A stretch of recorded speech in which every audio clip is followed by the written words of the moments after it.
ॐ नमः सिद्धेभ्यः।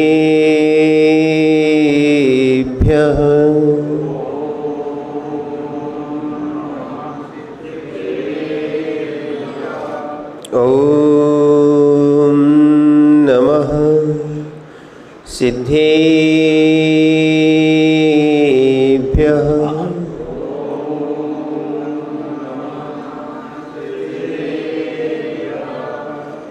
नमः श्री वर्धनाय निर्धूतकलिलात्मने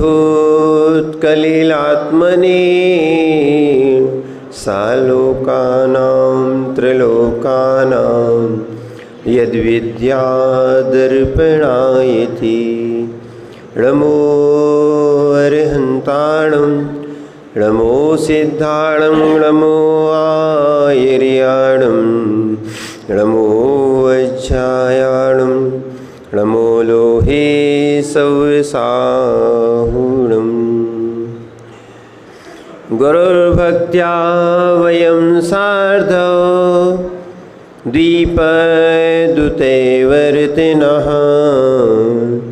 वन्दामहे त्रिसङ्ख्योऽन्य नवकोटिमुनीश्वरान् नवकोटिमुनीश्वरान् नवकोटिमुनीश्वरान्। जय बोलिए अनंतानंद सिद्ध परमेष्ठी भगवाने की। देवाय देव इक्ख जड़ श्री ऋषभनाथ भगवाने की। देवाय देव इक्ख जड़ श्री शांतिनाथ भगवाने की। देवाय देव इक्ख जड़ श्री चिंतामणि पार्श्वनाथ भगवाने की। परम पूज्य आचार्य भगवान कुंद कुंद स्वामी की। परम पूज्य आचार्य भगवान समंतबद्ध स्वामी की। परम पूज्य गणाचार्य गुरु विराग सागर जी महाराज जी की।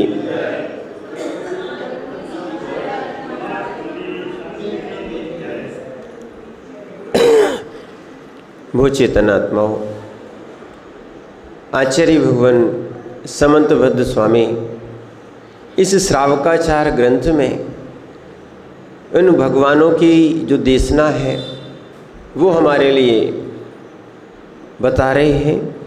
और उन्होंने इस मोक्ष मार्ग का प्रथम सोपान जो श्रावकों का होता है अणुव्रत के रूप में हमें दिखाया है कि हम अनंत काल से जो है हमने असंयम में जीवन जिया है, मिथ्यात्व में अपनी रुचि रखी है और मिथ्यात्व और असंयम के कारण ही संसार में परिभ्रमण हुआ है।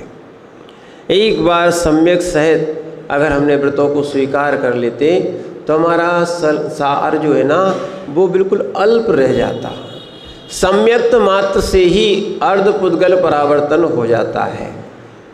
या ये कहे कि जब अर्धपुद्गल परावर्तन से संसार रहता है उस जीव की सम्यक्त की योग्यता प्रकट हो जाती है।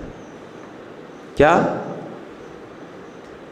जीव की जो पहले पुरुषार्थ करता है, ये कहा जाए भद्र मिथ्या दृष्टि जीव जो पुरुषार्थ करता है वो ही मिथ्यात्व के टुकड़े करता है। जैसे दाल दलते हैं ना, दाल को दला जाता है, पीसना नहीं दलना। जब दाल को दला जाता है तो दाल और छिलका, दाल दो विभाग में रहती है तो अलग अलग हो जाती है और छिलका अलग हो जाता है। ऐसे ही जब मिथ्या दृष्टि जीव, ठीक है, ये उदाहरण दिया है, मिथ्या दृष्टि जीव जब अपने मिथ्यात्व को दलन करता है तब उसके तीन टुकड़े करता है। क्या करता है? तीन टुकड़े करता है। और ऐसा नहीं समझना कि महाराज जो दाल दलेगा उसके ही सम्यक्त प्रकट होगा या मिथ्यात दला जाएगा। नहीं, उसके मिथ्यात, सम्यक मिथ्यात और सम्यक प्रकृति, ये तीन प्रकार के टुकड़े होते हैं। और वो स्वयं की श्रद्धा से, आत्मज्ञान से ये सारी चीज़ें करता है। अंदर में करुणा भाव होता है, सराग सम्यक का क्या है, पहले लक्षण आने लगता है, परिणामों में शांतपना होता है, पापों के प्रति भय रहता है, संवेग होता है, प्रशम भी होता है, संवेग भी होता है, जीवों के प्रति अनुकंपा होती है, और फिर उसके बाद आगम पर श्रद्धान होता है, आस्तिक होता है। जब ये गुण धीरे धीरे वो ग्रहण करने लगता है, सराग सम्यक्त के ये गुण भी ग्रहण करने लगता है, तो अब उसके ऐसे परिणाम बनते हैं और अपने मिथ्यात्व को दलता है। क्या है, जैसे शादी के पहले तैयारी शुरू हो जाती है, होती कि नहीं होती ना। अब आप बिल्कुल व्यवहार में आ जाओ, शादी के पहले शादी नहीं हुई पर तैयारी पहले से हो गई, ऐसी तैयारी ऐसे ही सम्यक्त नहीं हुआ, फिर भी सम्यक्त के पहले से जीव तैयारी शुरू कर देता है, और ये तैयारी सम्यक्त की नहीं, सीधी सीधी मोक्ष मार्ग की हो जाती है। क्या, सम्यक दर्शन, सम्यक ज्ञान, सम्यक चारित्र और ये निर्गंत पद, ये तो सब कारण समयसार है। ये सब क्या है, कार्य समयसार की प्राप्ति के लिए ये सब कारण समयसार है। यानी कार्य जो होता है वो कारण पूर्वक होता है। कैसा होता है, कारण पूर्वक ही कार्य होता है, बिना कारणों के कार्य होता कहाँ है। बिना, जैसे रोटी जो बनती है वो गेहूं की बनती है तो अपने आप बन जाती है क्या, उसके लिए बहुत से कारण चाहिए पड़ते हैं, तो अनेक कारणों से एक कार्य की सिद्धि होती है। ऐसे ही जब जीव को मोक्ष प्राप्त करना होता है, जब उसका एक उद्देश्य हो जाता है, तो स्वयं के मिथ्यात्व को, स्वयं की कसाय को वो कम करता है। जैसे ही कम करता है, अगर एकदम कम कर लेता है तो सीधा महाव्रत लेता है, और यदि वो ग्रस्त है और या शक्ति संपन्न नहीं है तो वो व्यक्ति थोड़ा थोड़ा कम करता है, अणुव्रत को स्वीकार करता है। तो यहाँ पर उन्हीं अणुव्रत की बात कही गई थी कि वो 12 व्रतों का पालन करता है। 5 कैसे हैं, अणुव्रत है, ये भी आएगा, अभी विषय आने वाला है। तो 5 अणुव्रत हैं। उसके बाद आपको 7 शील भी कहते हैं, इनको क्या बोलते हैं, 7 शील भी कहते हैं, और 3 गुणव्रत और 4 शिक्षा व्रत भी कहते हैं इनको। ऐसे 12 व्रत होते हैं। तो 12 व्रतों में हमने आपको बताया था गुण व्रत, जो आत्मा में गुणों की गुणात्मक वृद्धि करें, जो आत्मा में अणुव्रतों की गुणात्मक वृद्धि करें, वो कौन से हो गए, गुण व्रत। एक विशुद्धि होना चाहिए। ध्यान रखना, जब भी जो व्यक्ति व्रत लेता है, महाव्रत लेता है, जो व्यक्ति कोई भी संकल्प लेता है, नियम लेता है, उसमें गुणात्मक वृद्धि होना चाहिए। क्या है, गुणात्मक वृद्धि होना चाहिए। पर ऐसा नहीं है कि जितने लिया था उससे भी नीचे के भाव आने लगे। क्या है, उसकी स्थिरता के लिए भी, स्थिरता के लिए भी ये 12 भावनाएं हैं, और ये 5-5 भावनाएं और आएंगी। अतिचार आदि दोष ना लगे। संसार में ध्यान रखना, संसार में असहमी बहुत लोग मिलेंगे और गिराने वाले तो बहुत ज़्यादा मिलेंगे। अपने उपादान को, जीव को स्वयं संभाल के रखना पड़ेगा। क्या है, कोई हाथ देने नहीं आएगा, कोई साथ देने भी नहीं आएगा। व्यक्ति की स्वयं के परिणाम को स्वयं के कर्म ही गिराने लगते हैं, तो और दूसरा कौन छोड़ेगा। अशुभ कर्म गिराते हैं और शुभ कर्म जीव को आगे बढ़ाते हैं, संयम में सहायक होते हैं। इसीलिए ध्यान रखना, हमें अशुभ कर्म को समझ जाना है कि अशुभ है, इनके कारण हम कसाय और उन विषयों को या ना लाएं जिनसे हमारे व्रतों में गुणात्मक वृद्धि ना होके गुणात्मक हीनता आ जाए। क्या ये है सम्यक ज्ञानी और विवेकी का काम? कौन सा व्यक्ति है जो अपना व्यापार घटाना चाहता है? सुभाष भी है, बताओ तो लोकचंद जी, कौन सा ऐसा माने व्यक्ति है जो अपना व्यापार घटाना चाहता है? क्या करते वो लोग? अपने व्यापार को क्या करते हैं? ऐसे ही मोक्ष मार्गी भी अपना व्यापार बढ़ाता है। वो किससे बढ़ता है? गुणव्रत से। किससे बढ़ता है? गुणव्रत से। यानी जो 3 गुणव्रत बताए गए हैं उनको वो धारण करता है, और धारण करने के कारण वे उसके आगे बढ़ते हैं। जो आपको बताए थे ना, दिग्व्रत, दिशाओं की मर्यादा ले लेता है कि हम इतनी इतनी दिशाओं से आगे नहीं जाएंगे। इसका जीवन पर्यंत का ये नियम हो जाता है कि हम यहाँ से पूरब में इतना, पश्चिम में इतना, उत्तर में इतना, यानी ये जो है ना जीवन पर्यंत के लिए जो लिया जाता है, आएगा भी पूरा विषय आएगा इसमें, वो होता है दिग्व्रत। देखो, जितना ज़्यादा घूमोगे, जितना ज़्यादा चलोगे, जितना ज़्यादा जाओगे, उतनी हिंसा होगी। इसीलिए वो संकल्प कर लेता है कि हम यहाँ से आगे नहीं जाएंगे। अब जिनका विदेश जाने का कोई मन नहीं है या कोई समर्थ नहीं है, तो भाई क्यों आप विदेश का आप नियम मैंने नहीं लेते हो? ले लो सहजता में। जो व्यक्ति विदेश नहीं जाना, और जाके भी क्या करोगे, वहाँ भोजन भी आपके अनुसार नहीं मिलेगा। यहाँ तक कि भारत के कुछ प्रदेशों को छोड़ के अब ऐसे प्रदेश हो गए हैं जहाँ पर तुम्हें जैन भोजन भी नहीं मिल पाता है। अब जो लोग जाते हैं उनको मालूम है, ठीक है ना, उनकी मजबूरी है कि व्यापार के कारण जाते हैं। पर जो लोग जिनका नियम नहीं है और जाना भी नहीं है, तो वो नियम ले ले, उनका पापाश्रय वैसे ही बच जाएगा।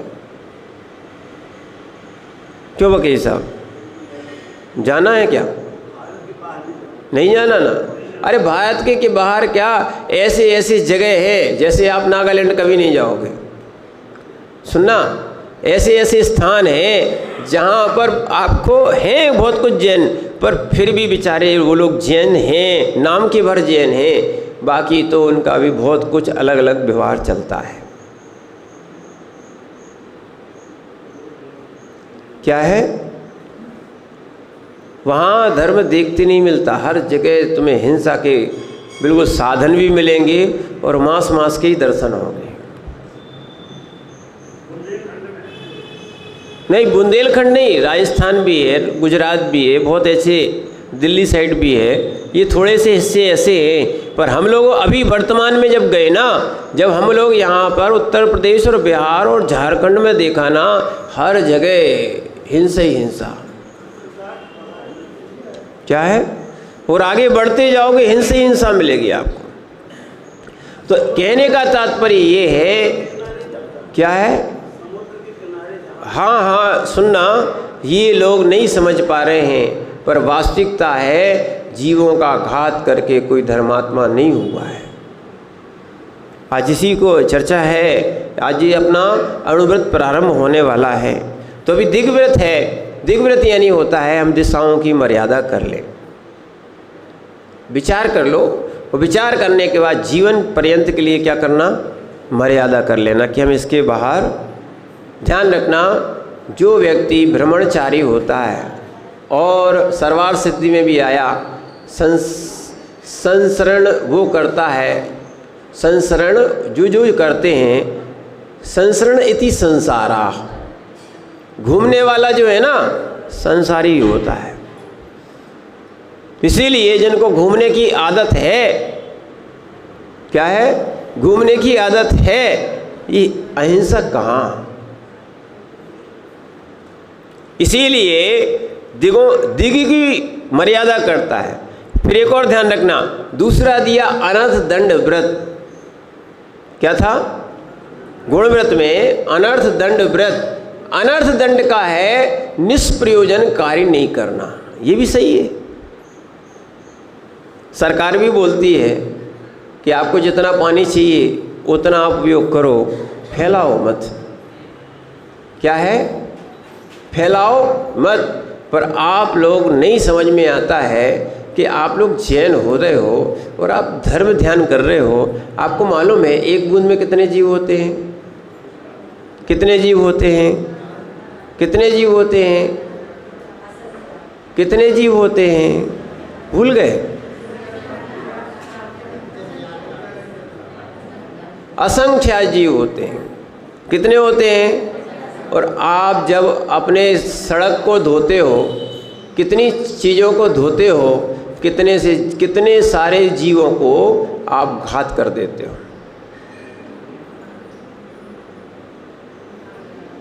क्या है? चाहते तो उसको आप फूल झाड़ू से साफ भी कर सकते थे थोड़ा सा, पर नहीं। नल आए हैं, अब फ्री के नल हैं, पानी खूब आ रहा है, खूब बहा रहे हैं। आपको ये समझ में नहीं आ रहा कि हिंसा हो रही। क्या है? उन्होंने कहा मंदिर में बैठे हैं, बस उनने पंखा चालू किया, चले गए, लाइट चालू की, चले गए। इन सब लोगों के लिए पाप आश्रय चल रहा है। अनर्थ दंड व्रत कहता है निष्प्रयोजन कोई कार्य नहीं करना। आप अपने लिए चालू करते हो, उसमें हिंसा तो है ही, बस अपन गए तो अपने बंद कर दो। दुनिया की चिंता नहीं करना चाहिए। नहीं तो ये लोग भी तो बैठे हैं, अब वो लोग अपना पाप जाने, उनको गर्मी लगेगी, वो अपना काम करें। क्या है? इसीलिए निष्प्रयोजन हिंसा नहीं करना चाहिए। कितना अच्छा व्रत है। क्या बोल रहे हैं? निष्प्रयोजन कोई भी हिंसा ना करें, न जल फैलाएं। ठीक है, इनके 5 भेद आएंगे, पूरा बताएंगे। तो अनर्थ दंड का अर्थ है बिना प्रयोजन के हम कार्य ना करें। ठीक है। और फिर उसके बाद आया था भोगो भोग परिमाण। भोग और उपभोग की वस्तुओं का हम एक परिमाण कर लें। क्या कर लें? एक लिमिट बना लें कि हम इतने भोग और उपभोग की वस्तुएं रखेंगे। ये होता है गुण व्रत। वैरागी हो गया है, जो वैरागी हो गया है वो संसार से विरक्त हो गया है, संसार शरीर भोगों को से विरक्त हो गया है, जान गया है सुख कहाँ से मिलता है। सुख कहाँ से मिलता है? प्रवचन में तो आत्मा से मिलता है, बाकी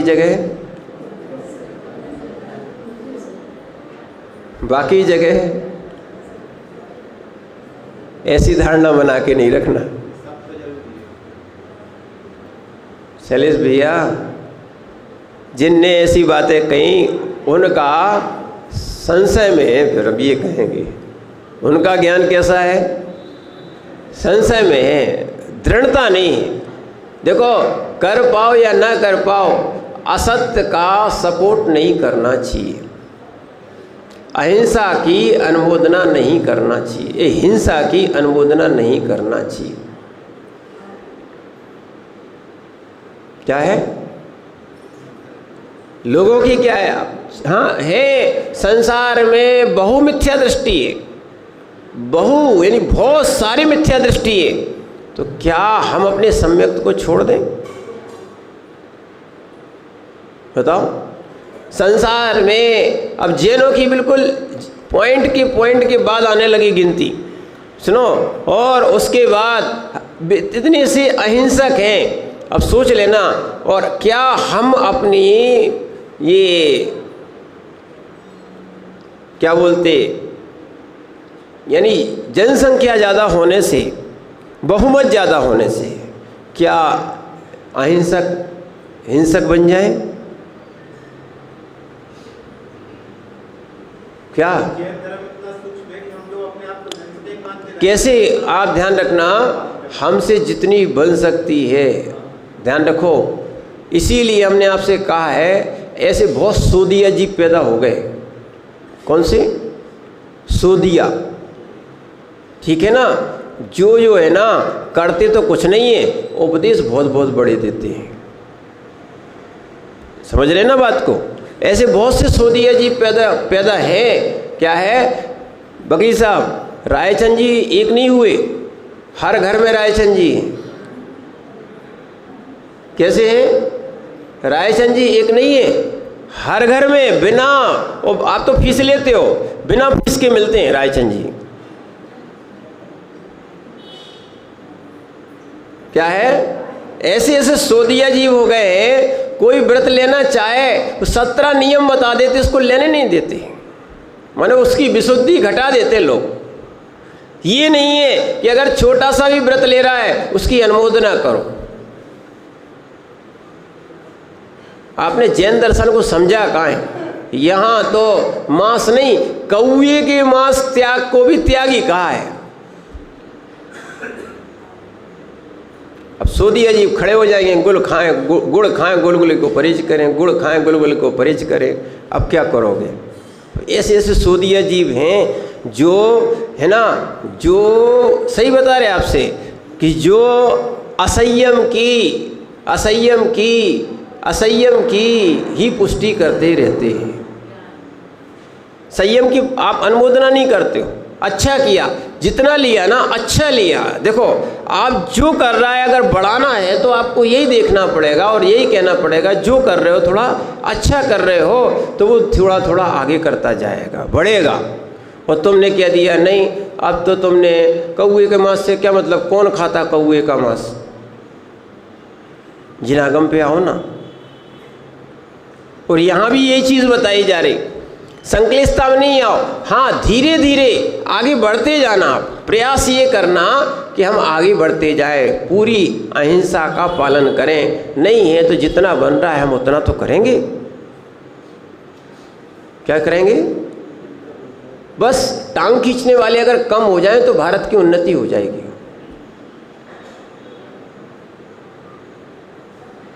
क्या है? टांग खींचने वाले अनुमोदना करो उसकी। उसको छोटे से बच्चे ने छोटा सा कार्य भी किया हो, अपन भी जानते हैं अपने सामने तो ये छोटा सा है, फिर भी पीठ ठोकते कि नहीं? पुरस्कार क्या है? सम्मान क्या है? समझना, इस बात को लोग समझ नहीं रहे। आप बात को, पुरस्कार क्या है, सम्मान क्या है? किसी ने मुनि महाराजों की वैयवृत्ति की है, किसी ने धार्मिक कार्य में अच्छा कार्य किया है, तो उसके लिए सम्मान करना, देखना, सम्मान करना, पुरस्कार देना। अरे कई लोग खड़े हो जाते भगवान के सामने, महाराजों के सामने सम्मान। हाँ, सम्मान की वैसी भावना मत रखो, पर हम सम्मान इसलिए कर रहे हैं कि ये एक अनुमोदना हो गई कि इसने अच्छा कार्य किया है और लोग भी ऐसी कार्य को करें। क्या है? एक सोच को जो है ना सम्यक दृष्टि विशाल बनाता है। मिथ्या दृष्टि की सोच जो है ना बिल्कुल विपरीत होती है, सम्यक कार्य में विपरीत होती है। ध्यान रखना, अगर इतने सारे हिंसा के उपकरण बढ़ रहे हैं, इतने सारे घर बढ़ रहे हैं, दुकान बढ़ रहे हैं, मार्केट बन रहे हैं और बहुत सारी चीज़ें विदेश की अपनाते जा रहे हैं लोग, सुनना, पर इसमें उनको कोई दिक्कत नहीं होती है। और यदि कोई एक धर्मात्मा धर्म करने लग जाए, यदि कोई मंदिर के कार्य को लग जाए, अब इतने तो मंदिर है, तुम काय को मंदिर बना रहे हो, इतना तो ऐसा है तो तुम काय को कर रहे हो, ऐसे ऐसे लोग हैं ना, ऐसी बातें करने लग जाते हैं। इसीलिए जो है ना, क्या है, यहाँ पर भोग परिमाण जितना हो सकता है उतना ले लो। अगर वो सुनना, अगर वो देखना, किसी व्यक्ति ने 1 अरब का नियम बना लिया माना कि, तो हम कहेंगे अच्छा है, कम से कम अनंत से तो बचे। किससे बचे? भाव तो हुआ। किसी ने अगर सोच लिया कि हम रात्रि में सोते समय नहीं खाएंगे, किससे समय, ठीक है, नियम की शुरुआत तो की, और वैसे खाता भी कोई नहीं है। ऐसा कौन सा व्यक्ति है बताओ, ऐसा कौन सा व्यक्ति है नथुला जी, ऐसा कौन सा व्यक्ति हो कि सोते समय कोई खाता हो? अरे अब देखो वही हमने कहा सोदिया, इतने सोदिया में जाते हैं क्या बताएं आपको। हम तो कह रहे थे सोते समय वो खाना सही का है क्या, तो फिर आप वो क्यों बोल रहे हैं? सोते समय कोई खाता है क्या? नहीं खाता है। और तो नियम ले लो, जाता क्या कि हम सोते समय खाएंगे नहीं। चारों प्रकार के आहार का त्याग कितने समय? सोते समय। चारों प्रकार के आहार का त्याग कर सकते कि नहीं? अब जब जब सोओगे, ध्यान रखना दिन में सोना नहीं वैसे, पर जब जब सोओगे चारों प्रकार के आहार का त्याग होगा। हो सकता है तुम्हारे आयु काल सोते समय ही पूर्ण हुआ, तो कम से कम तुम्हारे चारों प्रकार के आहार के त्याग में जाएगा। क्या? आयु बंद भी हो सकता है और आयु पूर्ण भी हो सकता है। भजन बना है, सुना नहीं होगा, सोते सोते ही निकल गई। हाँ, समझ रहे ना आप बात को? इसीलिए संयम की अनुमोदना करने का भाव बनाओ। क्या है? जिसने भी संयम लिया हो, ठीक है, उसकी अनुमोदना करो। और अपने अंदर सबसे बड़ी बात, अपने अंदर मोटिवेशन रखो कि हम अपने व्रतों को आगे बढ़ाएंगे। ये है गुण व्रत। धीरे धीरे बढ़ेंगे, वो बढ़ाएंगे। क्या है? व्यक्ति सोच ले वो हर कार्य कर सकता है। क्या है? तो ये छोटा सा लोग कहते हैं महाराज जी कैसे महाराज बन जाते हैं, कैसे केस लॉन्च होते हैं, कि हमने सब लोग कर लेते, बस वैराग्य चाहिए। पंचम काल में भी कठिन नहीं है। हम तो ये कहते हैं संसार मार्ग कठिन है पर मोक्ष मार्ग सरल है। वैराग्य होना चाहिए उनको, नहीं तो वो इधर आके भी रोएंगे कि महाराज बिद गए, ना तो अब घर जा सकते हैं और ना तो कुछ कर सकते हो, मन लगता नहीं है। समझना इस बात को, अपने आप के भावों को कभी नहीं गिरने देना। क्या है? और अपने भावों को गिरा लिया ना, गिराने वाले बहुत मिलेंगे। और ध्यान रखना, वे पूजेंगे उसी को जो भगवान होगा और जिन्होंने शुद्ध भाव प्रकट किए। पूजते उन्हीं को है, मानते उन्हीं को है। ठीक है, अहिंसा को ही धर्म मानते। किसको मानते हैं? जगत के सारे प्राणियों की, माने धर्मों की परिभाषा में कहीं नहीं लिखा हिंसा का नाम धर्म है। लिखा है क्या? बताओ वकील साहब, कोर्ट में कहीं या आपके संविधान में कहीं लिखा हिंसा का नाम धर्म है? अब बताओ, फिर तुमने कैसे मान लिया? एक और ध्यान रखना कि यहाँ अपने यहाँ कई दृष्टांत आते हैं। एक बार एक हरिवंश पुराण में एक कथा आती है छोटी सी। क्या कि एक माता जी ने दीक्षा ली और दीक्षा लेने के बाद माने उनकी नई उम्र की दीक्षा थी और अच्छी सुंदर थी, ऐसी लगती थी जैसे कोई स्वर्ग से उतर के कोई देवी आई हो। और जब दीक्षा ली और दीक्षा लेने के बाद वो जंगल में साधना कर रही थी। हारिका माता जी साधना कर रहे थे और साधना की उसी समय भील के राजा भी निकले। जब निकले तो उन्होंने कहा ये तो देवी जी हैं, तो उन्होंने पुष्प चढ़ा दिए, चले गए दर्शन करके। और भी लोग आए, सुबह दर्शन करके चले गए। अब दूसरे दिन क्या हुआ, रात्रि में एक शेर आया। शेर ने माता जी को भक्षण कर लिया। तो भक्षण कर लिया तो वहाँ कुछ नहीं, खून ही खून मिला। ये हरिवंश पुराण की कथा है। ठीक है, अब क्या हुआ कि दूसरे तीसरे दिन फिर वो जो है भीलों का सरदार वहाँ से गुजरा। और जैसे ही गुजरा वहाँ से तो क्या देखता है कि अपन चलो देवी के दर्शन करें। वहाँ पहुँचे तो वहाँ क्या डला था? खून डला था। तो उसने क्या समझ लिया, देखो अपने अपना विवेक है, उन्होंने समझ लिया कि ये तो देवी है और देवी अदृश्य हो गई है और खून चाहती। उन्होंने बलि प्रारंभ कर दी। क्या कर दी? ऐसी कई जगह बलि प्रथाएं शुरू हो गई। क्या हो गई? जीव ने बलि का अर्थ गलत लगा लिया। मालूम है बलि का अर्थ नैवेद्य होता है। नैवेद्य को भी बलि कहते हैं। अपन 8 द्रव्य में एक नैवेद्य द्रव्य चढ़ाते कि नहीं, उसका नाम क्या है? बलि। क्या है? और हम लोग तमिलनाडु में चतुर्मास किए, कर्नाटक में भी मंदिरों के आगे एक पीठ बनी होती है, उसको बोलते हैं बलि पीठ। अपने जैन मंदिरों में क्या बनी रहती है? बलि पीठ। अभी वो भी बलि पीठ ही बोलते। और उसमें चढ़ाते हैं क्या? क्या चढ़ाते हैं? द्रव्य चढ़ाते हैं। द्रव्य चढ़ाते हैं। द्रव्य की जो चौकी है ना, तुमने बदल दिया, क्योंकि बलि शब्द कहाँ पहुंच गया? हिंसा में। तो हिंसा में शब्द नहीं था, बलि का अर्थ तो नैवेद्य था, पर लोगों ने बलि का अर्थ हिंसा में ले गए।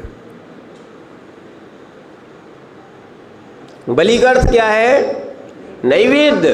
पर बहुत प्रचलन होने से बहुत सारे शब्द, देखना, बहुत सारे शब्द आप छोड़ देते हो, पर छोड़ना नहीं चाहिए, आपको समझना चाहिए बहुत सारे शब्दों के अनेक अर्थ भी होते हैं। अब लोग उसको कहने लगते हैं तो वो एक ग्रुप बन जाता है। जैसे मुमुक्षु जीव। क्या है? मुमुक्षु जीव। जो मोक्ष का इच्छुक होता है उसको मुमुक्षु बोलते हैं। तो अगर कोई मुमुक्षु बोल दे तो कहते हैं ये तो जैन नहीं है, ये दूसरे हैं। क्या है? समझना आप बात को। ऐसे बहुत से शब्द, क्या जिनागम में जितने भी अनुयोग है, चारों अनुयोग को परमागम संज्ञा है। किसको है? सिद्धांत ग्रंथ को भी परमागम कहा है। सब ग्रंथों को कहा गया क्या? परमागम। परम आगम, तो क्या बोल दिया? आगम के आगे परम शब्द लगा हुआ है, ये उपसर्ग लगा हुआ है, तो परमागम। तो लोग परमागम का अर्थ समझते 5 ग्रंथ होते बस, जो कुंद कुंद स्वामी द्वारा प्रणीत है वही परमागम है, बाकी कोई है नहीं। हम क्या है, शब्द को पकड़ के बैठ गए।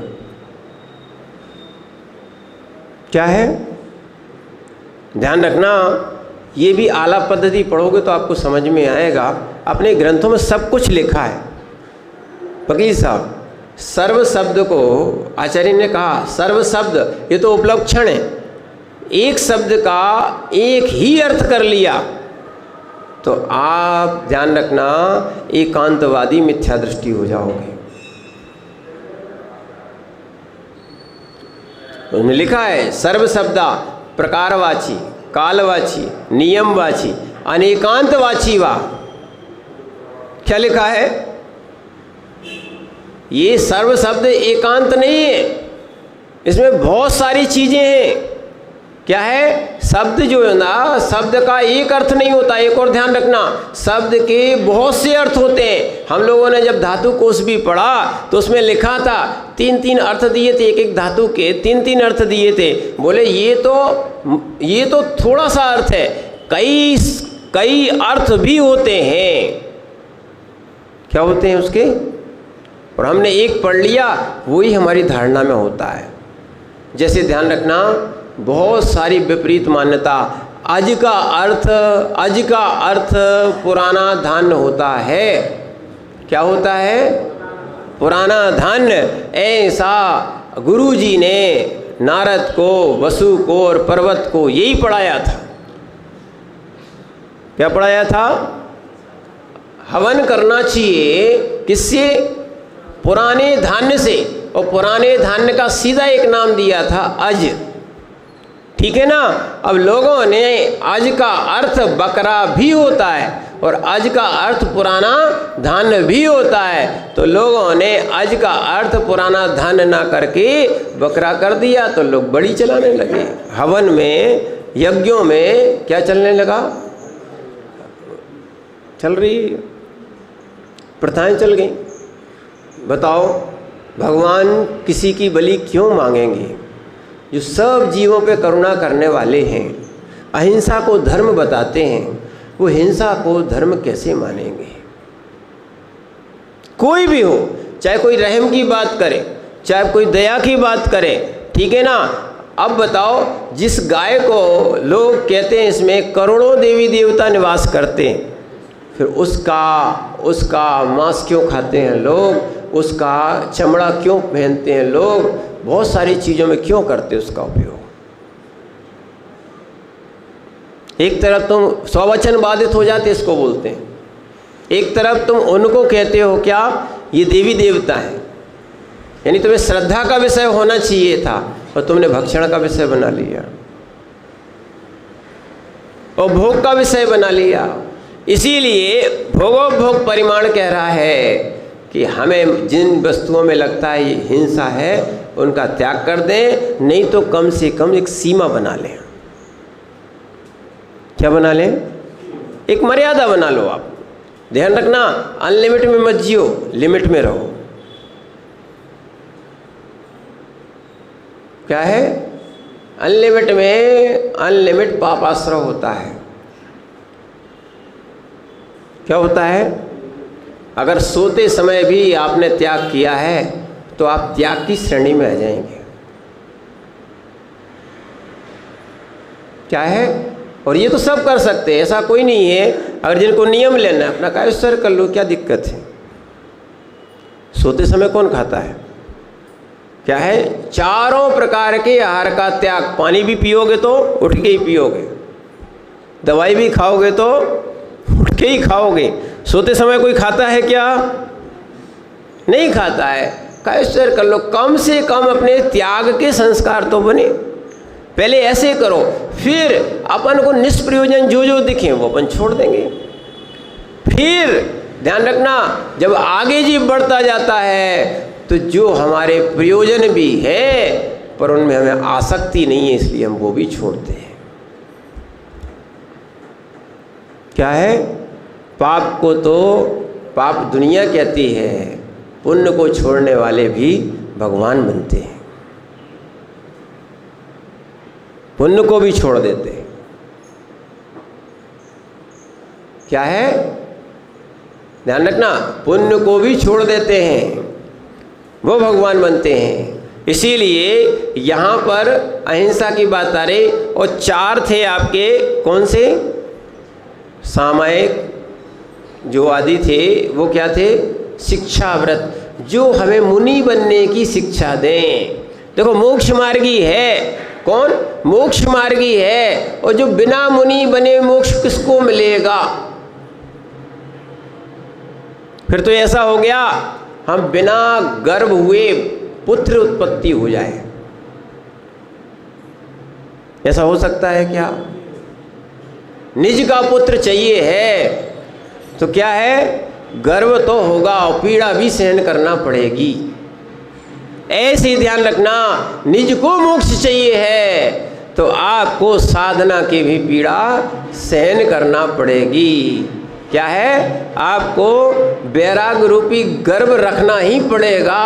बिना उसके आपको मोक्ष मार्ग प्राप्त होने वाला नहीं है। इसीलिए इस मुनि बनने की जिन्होंने अणुव्रत स्वीकार किए हैं, अगर इस भाव में तुमने अणुव्रत स्वीकार कर लिए तो नियम मानना कि अगले भाव का संस्कार तुम्हें महाव्रत भी दिलाएगा। और जो व्यक्ति अणुव्रत को स्वीकार नहीं कर पा रहे हैं और जो लिए हैं वो कोस रहे हैं, फिर उनको ये व्रत भी नहीं मिल पाएंगे।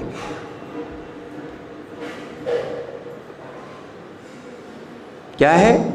कई लोग सोचते हैं जैन बन गए, अब बताओ बड़ी परेशानी है। क्या समझते हैं? जैन बन गए, न तो रात में खा सकते हैं, न बाहर जाओ तो कोई भी टोक देता है, मंदिर नहीं जाओ तो भी टोक देता है। ठीक है ना?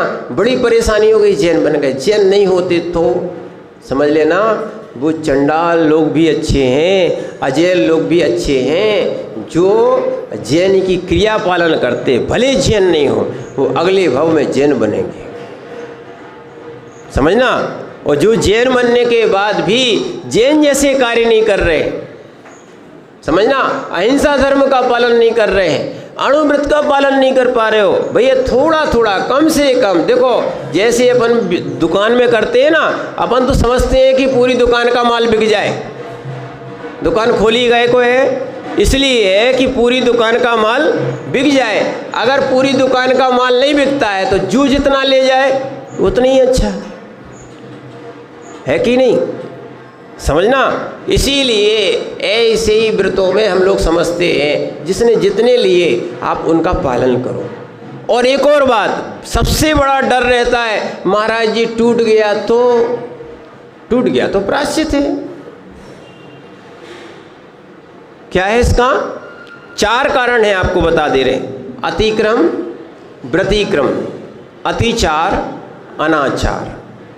4 शब्द समझ लो आप, कौन कौन से, लिख लो, काम आएंगे बहुत। अतिक्रम, व्रतिक्रम, अतिचार, अनाचार। सुन लो भैया, शैलेश भैया, नहीं तो फिर तुम कहने लगो। अतिक्रम, व्रतिक्रम, अतिचार, अनाचार। कितने हो गए? 4। कौन कौन से, फिर से सुन लो। अतिक्रम, व्रतिक्रम, अतिचार, अनाचार। ये 4 प्रकार के हैं, ठीक है ना। 3 में व्रत भंग नहीं होता। किसमें? अतिक्रम, मन में भाव बिगड़ गए। क्या हो गए? ठीक है ना। एक बैल का उदाहरण दे रहे, मनुष्य का तो दे नहीं सकते, पन्ना में रहना है। क्या है? बैल का उदाहरण दे कि एक बैल है, अब वो खेत के बगल से जा रहा है और सोच रहा है हरी हरी घास लगी है, मन में आ गया कि क्यों ना अंदर घुस के, ये हो गया अतिक्रम। क्या हो गया? अब कई ऐसे ऐसे सूदी अजीब हैं, वो कहते हैं महाराज जी जब मन में आ गई है तो कर ही लो ना, क्या जाता है। वकील साहब है कि नहीं, ऐसे लोग नियम नहीं लेने देते। ये अतिक्रम। दूसरी बात क्या है, बैल ने सोचा कि जब आई गया है तो थोड़े आगे बढ़ जाओ, देख रहा है कोई आसपास है तो नहीं, और जैसे ही थोड़ा सा घुसने का प्रयास कर रहा है, ये है व्रतिक्रम। उस ओर बढ़ चुका है, घास की ओर बढ़ चुका है। मैंने बैली को नहीं समझना, अब सोचना कौन बैल है और कौन क्या है, ठीक है। फिर क्या हो गया? ये हो गया क्या? व्रतिक्रम। और खेत में घुस गया और थोड़ी सी उसने घास खाई ली, तो क्या हो गया? वो देख भी रहा है, साथ में कोई देख तो नहीं रहा, तो वो क्या है? अतिचार। एक आदमी उसने मारा जैसे ही, अतिचार। तो ये हो गया क्या? अतिचार। और फिर उसके बाद स्वच्छंद हो गया कि अब तो पूरी घास आराम से खाएंगे, चाहे लठ पड़े, चाहे कुछ भी हो। क्या है? चाहे माने नरक जाए और चाहे कुछ भी हो। तो अब वो हो गया अनाचार। क्या हो गया? क्योंकि व्रत आ रहे हैं तो इसमें अतिचार आने वाले, इसलिए हमने चारों बातें बता दी आपको पहले से, ठीक है ना। अगर अतिचार को बार बार करोगे तो भी अनाचार हो जाता है। तो इसीलिए अतिचार तक प्रायश्चित है। क्या है?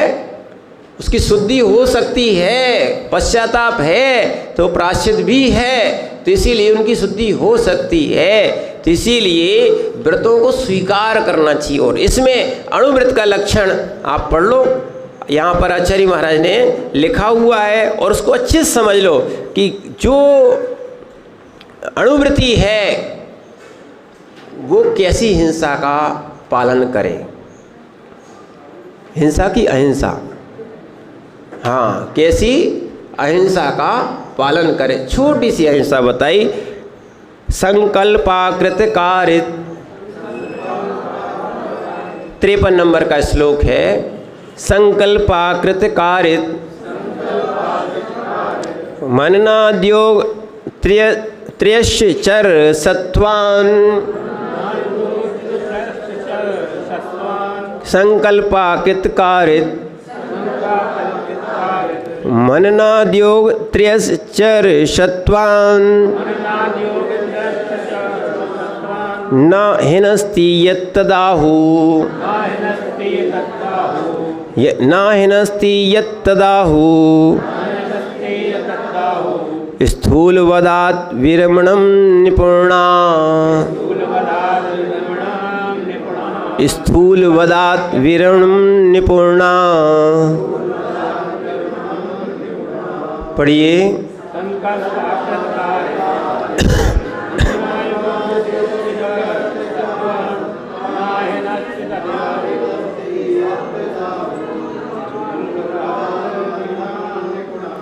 यहाँ पर आचार्य महाराज बोल रहे हैं कि संकल्पाकृत कारित, यानी यहाँ से लें अपन पहले यत, यानी जो योगस्त्रियाँ योग त्रयस यानी मन वचन काय के और कृत कारित अनुमोदना के, देखा ना, संकल्पाकृत कारित, कृत कारित और मननात् कृत कारित अनुमोदना से और संकल्प से, किससे? संकल्पात, संकल्प से।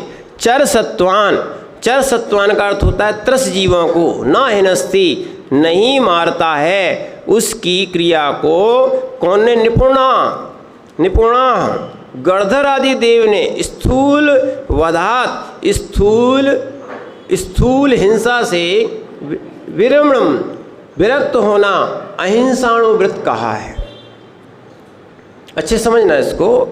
यहाँ ये लिखा है कि हिंसा 4 प्रकार की होती है। क्या समझना अभी? हिंसा 4 प्रकार की होती है। सब एक कॉपी लाया करो, जीवन में काम आएगा। याद नहीं रहो तो कम से कम लिख लोगे, फिर उसको पढ़ना। हिंसा कितने प्रकार की होती है? 4 प्रकार की होती है। कौन कौन सी? संकल्पी हिंसा, ठीक है, आरंभी हिंसा, उद्योगी हिंसा और विरोधी हिंसा। राजू भैया सुनाओ कौन कौन सी है? इसीलिए तो कह रहे लिख लो ना, ठीक है। कल जल्दी भी है ना और डायरी भी लाना, ठीक है। तो पहली कौन सी है? संकल्पी हिंसा, दूसरी है आरंभी हिंसा, तीसरी है उद्योगी हिंसा, चौथी है विरोधी हिंसा। अभी श्रावक की बात बता रहे हैं यहाँ पे। तो श्रावक जो है, यहाँ पे जो अणुवृत्ति की बात बताई है, संकल्पाकृत कारित है, संकल्प पूर्वक कृत कारित अनुमोदना से किसी जीव को नहीं मारेगा, वो अहिंसाणु व्रत कहलाता है। संकल्प से किसी त्रस्त जीव को नहीं मारेंगे। किसको नहीं मारेंगे? संकल्प पूर्वक किसी त्रस्त जीव का घात नहीं करेंगे। क्या है? जैसे संकल्प क्या है कि मैं आज इन्हें मारूंगा, ये हमारा संकल्प हो गया। क्या है? ये संकल्प ही हिंसा है। और आप कहोगे महाराज जी पहले पता हो जाती तो पहले से अणुव्रती बन जाते, ठीक है ना। कैसा जैनी है जो संकल्प पूर्वक किसी को मार रहा है, ठीक है ना। आएंगे बहुत सारे प्रश्नों के समाधान इसमें है। हम संकल्प पूर्वक किसी जीव को नहीं मारेंगे, ठीक है ना। तो ऐसा संकल्प त्यागी, संकल्प के लिए कि हम संकल्पी जीवों की यानी संकल्प पूर्वक त्रस्त जीवों को नहीं मारेंगे, कृत कारित अनुमोदना से। त्रयस का अर्थ दिया यहाँ पर कृत कारित अनुमोदना से। अपने 3 योग होते हैं और मारेंगे भी नहीं, कारित यानी मरवाएंगे भी नहीं, कृत कारित, कारित यानी करवाना, और अनुमोदना, कोई मार भी रहा होगा उनकी हम अनुमोदना नहीं करेंगे। क्या नहीं करेंगे? अनुमोदना नहीं करेंगे। त्रयस मन वचन काय से, चर सत्वान कौन सी? त्रस्त जीवों के लिए। तो ऐसे जीव के लिए क्या हो गया? अहिंसाणु व्रत। संकल्प पूर्वक नहीं मारेंगे। और जब ऐसा आपके अंदर भाव आ जाएगा तो आप अणुव्रती बन सकते हो। क्या बन सकते हो? ऐसा संकल्प लेना पड़ेगा आपको। हम संकल्पी हिंसा नहीं करेंगे। अब दूसरी बात बता दे रहे अब क्या है, माना कि आप घर में रहते हो, घर में रहते हो ना, आरंभी हिंसा। घर में बहुत सी चींटी है, बहुत से जीव है, इनको आप बाहर निकालते हो, कभी मर भी जाते, कुछ उद्देश्य नहीं है मारने का, मर जाते हैं, तो आपको संकल्पी हिंसा का दोष नहीं लगेगा। ठीक है ना। दूसरा क्या है, जैसे फिर हो गया व्यापार की। अब कोई गेहूं का, खेती का सब व्यापार करते हैं, हिंसा वाला नहीं। एक और ध्यान रखना, जो भैया हिंसा का व्यापार करते हैं उनको तो संकल्पी हिंसा का ही दोष लगेगा। उसका भी उदाहरण बताएंगे आपको।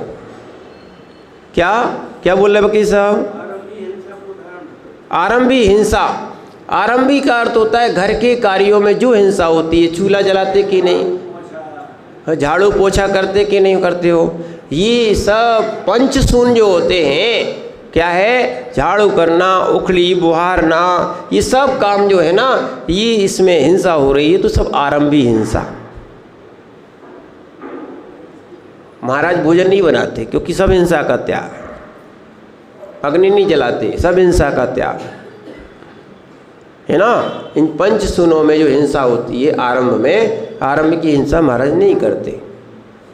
ठीक है, मकान बनवाना, ठीक है, बहुत सारे आपके खुदवाना, ये सब किस में आ रही है आपकी? आरंभी। फिर उद्योगी, उद्योग में, व्यापार में आपकी जो हिंसा होती है, जैसे माना खेती करना, खेती में करते करते बहुत सारे मेढक भी मर जाते, सांप भी मर जाते, बहुत सारे जीव मर जाते, पर मारने के लिए खेती नहीं की थी, खेती तो अनाज उत्पन्न करने के लिए की थी, इसीलिए वो हिंसा यहाँ भी ग्रहण नहीं की गई। ठीक है, जैसे बहुत सारे व्यापारी लोग हैं, ठीक है, अब वो अनाज पे भी खड़े हैं और चल भी रहे, मारने को उद्देश्य नहीं चल रहे, मर भी रहे बेचारे जीव, मर जाते, पर उनका मारने का संकल्प नहीं है कि हम इनको मारेंगे। जिनने मारने का उद्देश्य रखा है उनको संकल्प हिंसा का लगेगा। जैसे कि देखो, चूहे को तुमने अलग कर दिया, दोष तो है, पर तुम चूहों को गोली रख के मार रहे हो, तो ये तो महादोष है, ये संकल्पी हिंसा है। क्या है, क्या है? त्रस्त जीवों को संकल्प पूर्वक नहीं मारना, वो अन्यत्र चले जाएं, ये आपका उद्देश्य होना चाहिए, कृत से, कार्य से, अनुमोदना से, पर हम स्वयं नहीं मारेंगे, मरवाएंगे भी नहीं, अनुमोदना भी नहीं करेंगे। क्या है? और तीसरा है आपको, नहीं, चौथा अंत का आ गया विरोधी हिंसा।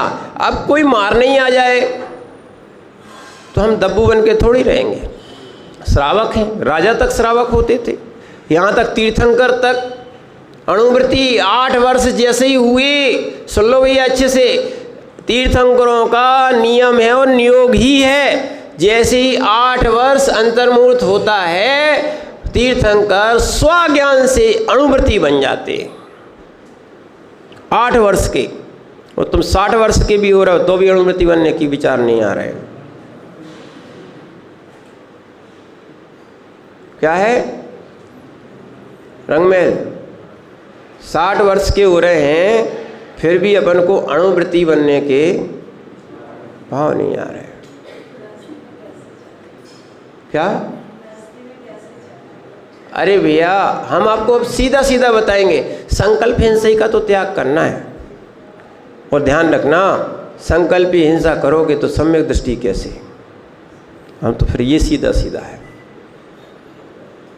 क्या है? विरोधी हिंसा, यहाँ तक कि चक्रवर्ती जैसे जीव बड़े बड़े युद्ध किए, पर क्या करे, सामने वाला सेना आई गई है तो अब युद्ध करना पड़ रहा है, करना नहीं चाहते। और ऐसा देखो, पहले के युद्ध और अब के युद्ध में, पहले नीतिपूर्वक होते थे, दिन में लड़ाई होगी तो रात्रि में उनके शिविरों में वो आते थे और ये भी जाते थे, उपचार करते थे। ध्यान रखना, विवेक की, देखो आज भी है ऐसा, खेल खेलते कि नहीं लोग, क्रिकेट आदि खेलते नहीं खेलते, खिलाड़ी लोग खेलते कि नहीं खेलते, और 2 टीमें होती हैं, सुनो सुनो सुनो, तो 2 टीमें होती थी, ऐसे ही होता है, आप समझते नहीं हो, ये शक्ति का प्रदर्शन है। क्या है? और धर्म धर्म धर्म कुछ कहता है, वो भी समझो। ऐसे ही दो देश खेलते हैं। अज्ञानी लोग टीवी फोड़ देते हैं, लड़ लेते हैं और खूब कसाई कर देते हैं, किसी की हिंसा भी कर देते हैं। पर वही खिलाड़ी जो अच्छा खेलता है, और वैसे ही एक नियम ही है, सब हाथ मिला के जाते हैं और ये भी कहते हैं तुमने अच्छा खेला, एक दूसरे की खेल की अनुमोदना करते कि नहीं तुमने अच्छी बॉलिंग की, अच्छी बैटिंग की, अच्छा खेले तुम आज, ठीक है ना, या तुम्हारा प्रदर्शन अच्छा रहा, ऐसा वो बोल के जाते हैं कि हमें भी सीखना चाहिए, सीखते भी है। ऐसे ही पहले के जो युद्ध होते थे वो भी समझते थे कि तुमने शक्ति का प्रदर्शन अच्छा किया है, ठीक है, हम भी प्रयास करेंगे, हम भी अपनी विद्याओं का प्रयास करेंगे। तो ऐसे धार्मिक कहे जाएं, धर्म को, दया को धारण करके ही ये युद्ध किए जाते थे। क्या होते थे? विरोधी हिंसा। हमारी बस अपनी रक्षा की बात है, अपने देश की रक्षा की बात है, ठीक है ना। वो जिंदा उनको पकड़ लेते थे, मारते भी नहीं थे, और जैसे ही उन्होंने कहा हम अधीनस्थ हो गए तो ठीक है छोड़ भी देते थे, तुम अपना राज्य करो, राज्य भी नहीं चाहिए, अधीनस्थ हो गए। ये पद्धति जैन शासकों की पहले से ही रही। क्या थी? क्या है? अपने यहाँ भी एक उदाहरण आता है, क्या पृथ्वीराज चौहान ने 17 बार छोड़ा था। छोड़ा था कि नहीं छोड़ा था? ये जैन संस्कार थे। 17 बार छोड़ा था, मारते नहीं थे। तो आज की धारणा जो संकल्पी हिंसा की हो गई है कि तुम हम मार के ही छोड़ेंगे, तुम्हें नष्ट करके ही छोड़ेंगे। ये चाणक्य नीति कह लो या कोई भी नीति कह लो, ये अहिंसक नहीं है, हिंसक नीतियां हैं। इसीलिए युद्ध भी होते थे, युद्ध भी धार्मिक होते थे। और अपन को अगर युद्ध भी करना पड़ा, यहाँ तो अभी यहाँ बता रहे अहिंसाणुव्रत की बात बता रहे हैं, तो यहाँ पर अपन को मैत्री भाव, अंत में क्या है, ठीक है, जिसका पुण्य होता है, जिसकी शक्ति प्रबल होती है वो जीत जाता है, जिसकी कम होती है वो हार जाता है। आज भी नेता ऐसे ही होता है, जो हार जाता है या जीत जाता है तो एक दूसरे की क्या है, हाँ कुछ अंदर से रहे पर प्रशंसा करते हैं कि ठीक है आपका प्रदर्शन ठीक रहा, आपकी मेहनत ठीक रही। ऐसे करते कि नहीं करते? वर्तमान में भी करते। तो यही धार्मिकता थी। तो इसीलिए 4 हिंसाओं में संकल्पी हिंसा का कृत कारित अनुमोदना मन वचन काय से ये जो करता है वो अणुव्रती बन सकता है और बणुव्रती होता है। क्या होता है वो? ठीक है ना। इसीलिए हम ऐसे अहिंसक बन सकते, अणुव्रती नहीं बन सकते। क्या? संकल्प रूप से किसी जीव को नहीं मारना,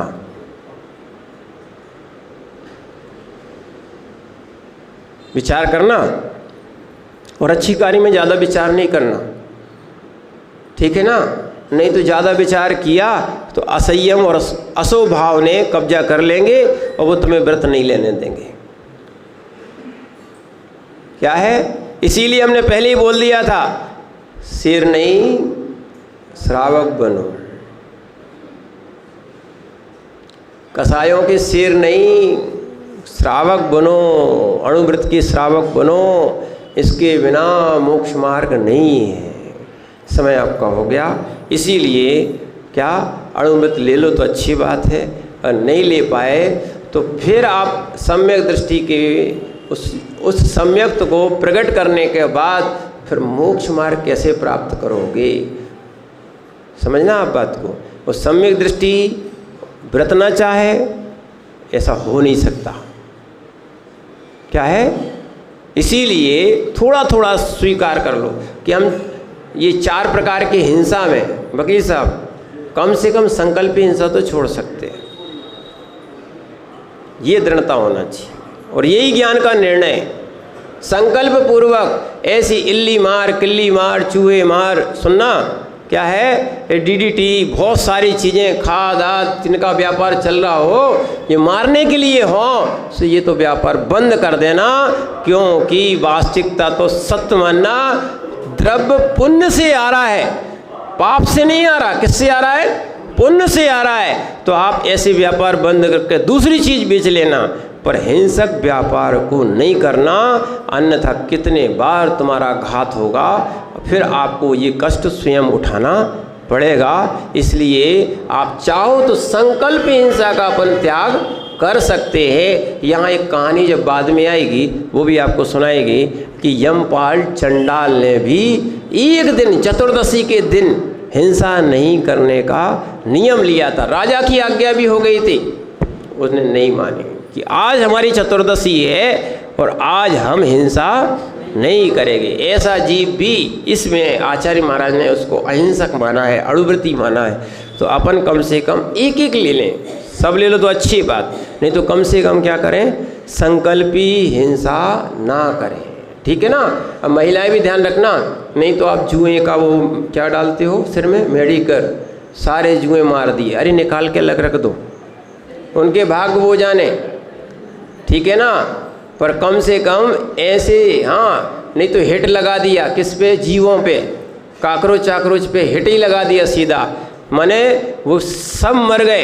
ये सब संकल्प हिंसा है, माने उनको झाड़ के एक साइड कर दो। और वो भी अहिंसक है ना, तो ऐसी जगह रखना कि जहाँ पर बेचारे जीव, नहीं तो तुमने उठाया और रोड पे पटके वाहन आके सब साफ कर गया। अपनी दया है, वो भी जीना चाहते हैं। अपना मूल उद्देश्य क्या है, और अपना एक मूल मंत्र भी है, जियो और बस लिखा ना रहे। क्या है, लिखा ना रहे, ठीक है ना, लख जाए, ठीक है ना, लिखा ना रहे, लख जाए, कि हम उस जीव को छाया में कहीं एक जगह छोड़ दें, वो भी चला जाएगा, अपना जीवन जी लेगा जैसा जिए। तो इसीलिए अहिंसक बनो और कम से कम संकल्पी हिंसा का त्याग करके अणुव्रती बनो। ओम नमः सिद्धेभ्यः।